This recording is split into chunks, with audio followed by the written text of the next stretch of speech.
दोस्तों नमस्कार। दोस्तों, इस समय पूरी दुनिया में जिन ने तहलका मचा रखा है, नेताओं के खिलाफ, अपने देश की सत्ता के खिलाफ हल्ला बोल कर रखा है। आप लोग इस समय 4-5 वर्षों से देख रहे होंगे कि पहले श्रीलंका, बांग्लादेश, म्यांमार या इस समय इंडोनेशिया, फ्रांस और नेपाल के बारे में पूरी दुनिया आप लोग जान ही रहे हैं। पूरी दुनिया इस समय देख रही कि नेपाल का क्या हश्र हो रहा है। तो ये जेन जी जो है, इसने हल्ला बोल कर रखा है अपने देश की सत्ताओं के खिलाफ, अपने देश के नेताओं के खिलाफ कह सकते हैं, क्योंकि केवल सत्ता के खिलाफ ये हल्ला बोल इस समय नहीं हो रहा है। क्या श्रीलंका में हुआ या नेपाल में जो हो रहा है, जो वर्तमान सत्ता होती है उसके खिलाफ भी युवाओं का आक्रोश भड़कता है। जो पूर्व सत्ताधारी होते हैं, जो सत्ता से हट चुके होते हैं या विशेष पदों पर बैठे हुए जो नौकरशाह होते हैं, उनके खिलाफ भी ये हल्ला बोल था नेपाल में। आप लोगों ने देखा। कुल मिला के आप ये कह सकते हैं कि जो सुविधा भोगी, सुख भोगी लोग हैं, वो सत्ता पक्ष के हों या नौकरशाह हों या विपक्ष के हों, सभी के खिलाफ हल्ला बोल जेन जी ने किया। जेन जी का मतलब होता है, इस समय जेन जी ये शब्द है, बहुत ज़्यादा चर्चा में दुनिया में है। इसको आप लोग, बहुत सारे लोग 13 से 28 के बीच के युवाओं को मान रहे हैं, कुछ 14 से 28, कुछ 18 से 28, अपने अपने ढंग से लोग इसकी अपने बताते हैं, इसको परिभाषित करते हैं। तो आप ये कह सकते हैं कि एक युवा वर्ग है जो मैच्योर नहीं है, अपरिपक्व है। इन युवाओं ने हल्ला बोल कर रखा है। जो ये उम्र होती है 15 से 25 या 28 के बीच की, ये कुछ कर गुजरने की उम्र होती है। इसमें युवा ये नहीं देखता कि हमारा हानि और लाभ क्या होगा। इसके बाद 28-30 के बाद पूर्ण रूप से परिपक्वता नहीं आती है, लेकिन फिर भी युवा इस तरह के जो संगठन होते हैं या इस तरह के जो कहने का मतलब कार्यक्रम आयोजित किए जाते हैं, धरना प्रदर्शन या आंदोलन, उससे बचने लगते हैं 30 साल के बाद युवा। तो ये जेन जी जो है, ये कुछ भी कर गुजरने के लिए तैयार रहता है। और इन्हीं जो पढ़े लिखे आंदोलन की शुरुआत कुछ पढ़े लिखे युवा करते हैं, उसके बाद ये आंदोलन अराजकता में बदल जाता है। कोई भी व्यक्ति ऐसे आंदोलन का समर्थन नहीं कर सकता है। आंदोलन होने चाहिए, सत्ता के खिलाफ होने चाहिए, सुविधा भोगियों के खिलाफ होने चाहिए, लेकिन जिस ढंग से इन आंदोलनकारियों के बीच में कुछ अराजक तत्व तो घुस जाते हैं, या कह सकते हैं आप चोरों का गैंग, डकैतों का गैंग भी शामिल हो जाता है। वो केवल अपना कार्य करता है, चोरी डकैती करता है। जो तमाम नौकरशाहों के या मंत्रियों के घर में जो लूटपाट हुई, वो जो पढ़े लिखे युवा आंदोलन शुरुआत करते हैं कुछ देश को बदलने के लिए, संविधान को बदलने के लिए, वो लोग ऐसा नहीं करते हैं। उनके बीच जो अराजक तत्व घुस जाते हैं, वो लोग, वही हाल नेपाल में हुआ। नेपाल में सत्ता के खिलाफ आप लोगों ने किया, कोई बात नहीं है, लेकिन जो तमाम ऐसे बेगुनाह लोगों की गाड़ियां जला दी गई, घर जला दिए गए, ये बहुत गलत हुआ है। जानकारी ये भी मिली कि हमारे भारत देश की एक बस के ऊपर भी हमला किया गया, उनको ये लिफ्ट किया गया, तमाम कुछ उनमें लोग घायल भी हुए, उनसे लूटपाट की गई। ये जो लूटपाट अराजकता की जाती है, आपको आंदोलन करना है, आप सत्ता के खिलाफ कर सकते हैं, नेताओं के खिलाफ कर सकते हैं, लेकिन उसमें इस बात का ध्यान रखना बहुत ज़रूरी होता है कि हमारे देश का कोई निर्दोष व्यक्ति इस आंदोलन में, उसका किसी भी प्रकार का कोई उसको हानि नहीं होनी चाहिए। और ये हो जाता है बड़े आंदोलनों में। जब कोई राष्ट्रव्यापी आंदोलन होता है, उसमें निश्चित तौर पे बेगुनाह मारे जाते हैं, उनके साथ लूटपाट की जाती है। तो जो युवा, जेन जी के जो पढ़े लिखे युवा इससे शुरुआत करते हैं, उनको सबसे पहले इस बात पे कंट्रोल रखना चाहिए और कुछ अपना नेतृत्व भी, कुछ अपने जो खास उनके हों, उनको उनका नेतृत्व भी लेना चाहिए। और नेपाल में जो हुआ वो नेतृत्व विहीन आंदोलन था जेन जी का, इसीलिए वहाँ पे इस समय अंतिम सरकार भी बनने में बहुत ज़्यादा कठिनाइयाँ आ रही हैं। तो आपको बता दें, ये जितने भी देश हैं, ये देश हमारे भारत देश के नेताओं से इनको सीख लेनी चाहिए कि किस ढंग से इस जेन जी को कंट्रोल करना है। हमने ऊपर लिखा कि नेपाल के जो जेन जी हैं, कहने का मतलब जो युवा हैं, अपरिपक्व युवा हैं, वो भ्रष्टाचार के खिलाफ आंदोलन कर रहे हैं। हमारे देश का जो जेन जी है, अपरिपक्व युवा हैं, वो भ्रष्टाचार के साथ हैं। उसको हम आपको बताते हैं, क्योंकि हमारे देश में जो राजनीतिक पार्टियां होती हैं, वो संगठन के अलावा कुछ फ्रंटल संगठन अपनी पार्टी के बनाते हैं। सबसे उसमें प्रमुख होता है युवा मोर्चा।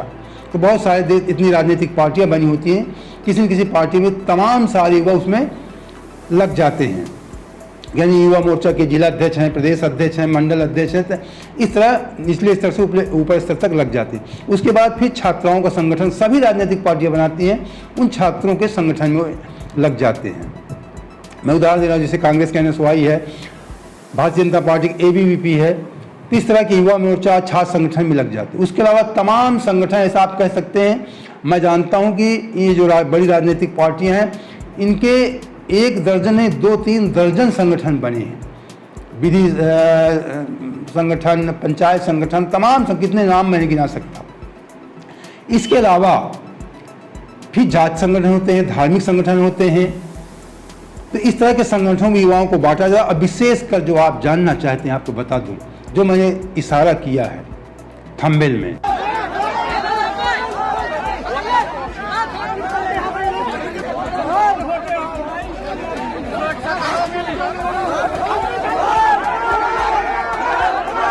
जो हमने ऊपर पोस्टर में इशारा किया है, उसको इस समय आप भारत में देख सकते हैं और पूरी दुनिया में उस बात की चर्चा होती है।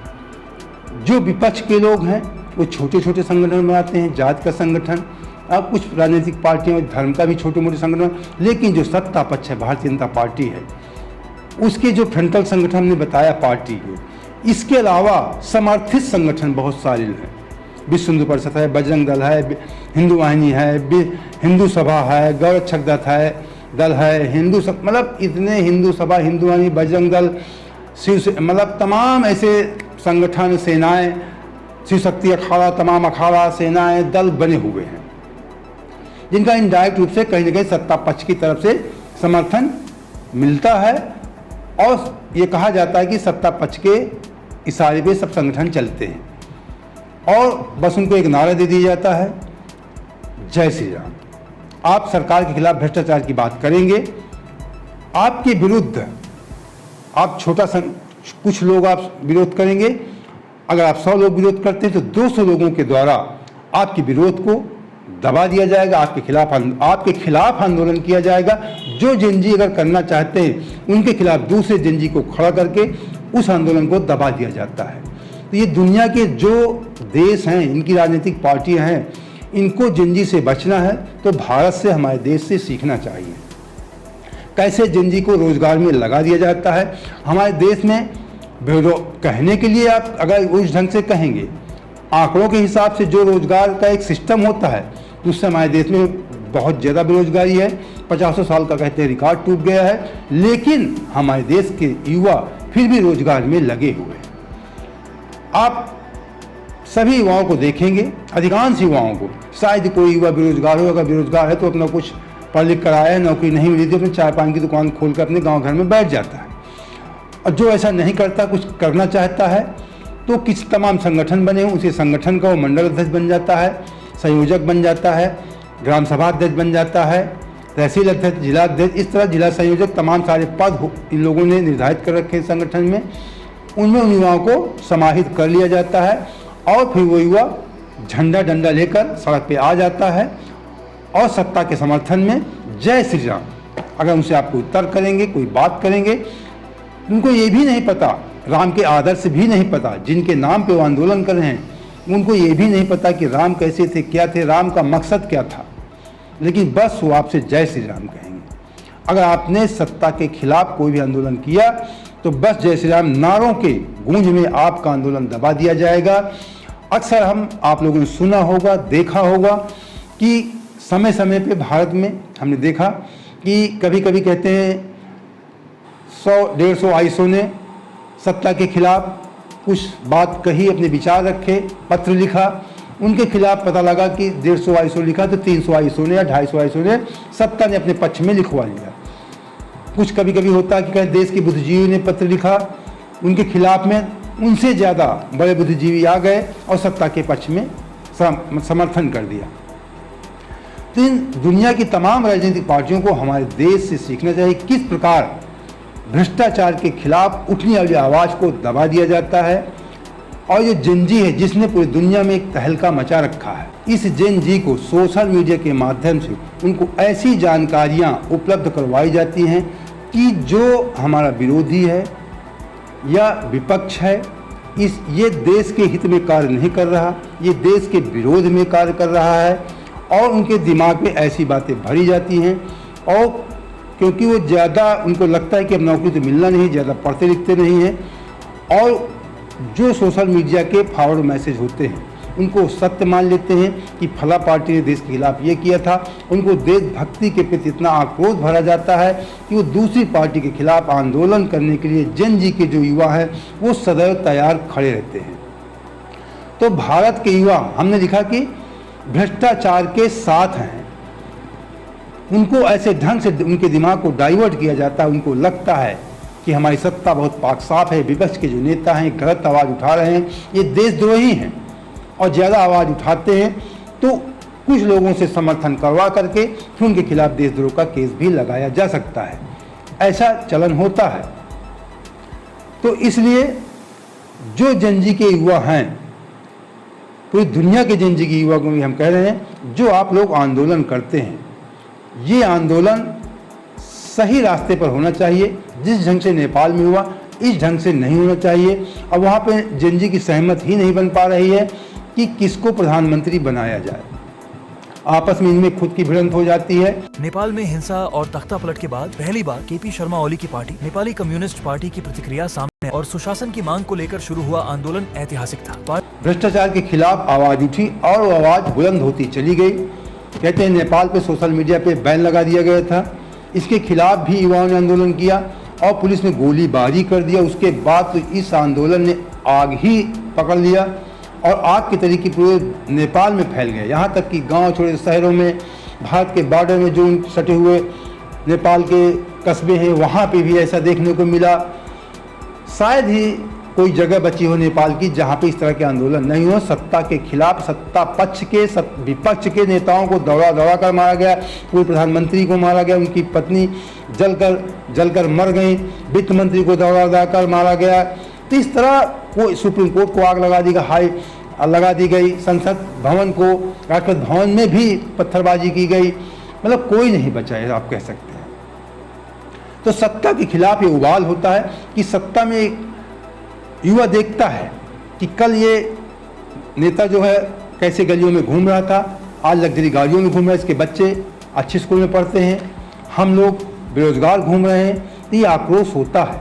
ये सभी देशों में होता जाता है, हमारे भारत में बहुत ज़्यादा है। लेकिन हमारा एक बड़ा देश है, लोकतांत्रिक देश है, यहाँ आंदोलन होते हैं, आंदोलन सही ढंग से किए जाते हैं और अक्सर युवा अपनी बात सरकार से कभी कभी मनवाने में सफल भी हो जाते हैं। तो हमारे देश के आप ये कह सकते हैं कि जो युवा हैं, हमने वही बताया कि पहली बात तो सब रोजगार में लगे हैं, झंडा बैनर लेके कभी घूम रहे हैं। जो कुछ बचे कुछ युवा हैं कभी आंदोलन करने की सोचते हैं, उनको बस सत्ता पक्ष के द्वारा दबा दिया जाता है। कोई आंदोलन कभी कभी सफल भी हो जाता है तो उनके सामने सरकार को झुकना भी पड़ जाता है। सरकार झुक जाती है, तुरंत मौके की नजाकत देखकर सरकारें भांप लेती हैं, उनके सामने झुक जाती हैं, राज्य सरकारें हों या केंद्र सरकारें हों।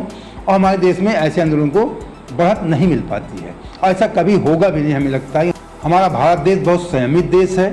अभी आपने किसान आंदोलन देखा था, लगभग 2-3 वर्ष चला था, मुझे डेट नहीं याद है। उसके बावजूद उस आंदोलन ने जब ज़्यादा धार पकड़नी चाहिए या चुनाव का समय आया तो मोदी जी ने माफ़ी मांग लिया, बिल वापस ले लिया, सारी बातें खत्म हो जाती हैं। इसी प्रकार जब कोई बड़ा आंदोलन प्रदेश में या राज्य में उठता है तो पहले उस प्रदेश की सरकार या केंद्र की सरकार उसको दबाने का प्रयास करती है, अनदेखी करती है। लेकिन जब उनको लगता है कि हमारे जनता हमसे खिलाफ जा रही है, हमारे विरोध में जा रही है, तो सरकारें हमारे यहाँ झुक जाती हैं और सरकारें झुक जाती हैं, आंदोलन समाप्त हो जाते हैं। ये रूप हमारे देश में, जो ऐसा रूप पड़ोस के देशों में होता है, ऐसा रूप हमारे देश में कभी नहीं होगा। तो हम दुनिया के समस्त जेन जी युवाओं से दोबारा हाथ जोड़कर निवेदन करना चाहते हैं कि जब भी ऐसा आंदोलन करें या ऐसे आंदोलन में सम्मिलित हों तो इस बात का जरूर ध्यान रखें कि कोई असहाय या मजबूर व्यक्ति परेशान न होने पाए। वो आपका रिश्तेदार हो सकता है, आपका भाई हो सकता है, कोई भी व्यक्ति हो सकता है। तो ऐसे आंदोलनों में शामिल होने से पहले आप इस बात का जरूर ध्यान दें कि कहीं आपसे कोई गलती ना होने पाए। जिसके खिलाफ आप आंदोलन कर रहे हैं केवल वहीं तक सीमित होना चाहिए, आंदोलन अराजकता में नहीं बदलना चाहिए। तो दोस्तों, अगर इसी प्रकार की निष्पक्ष खबरों के साथ आप हमारे साथ जुड़े रहना चाहते हैं तो हमारे चैनल सब्सक्राइब कर लीजिए। वीडियो अच्छा लगा हो तो लाइक कर दोस्तों शेयर भी कर देना। जय हिंद, जय भारत।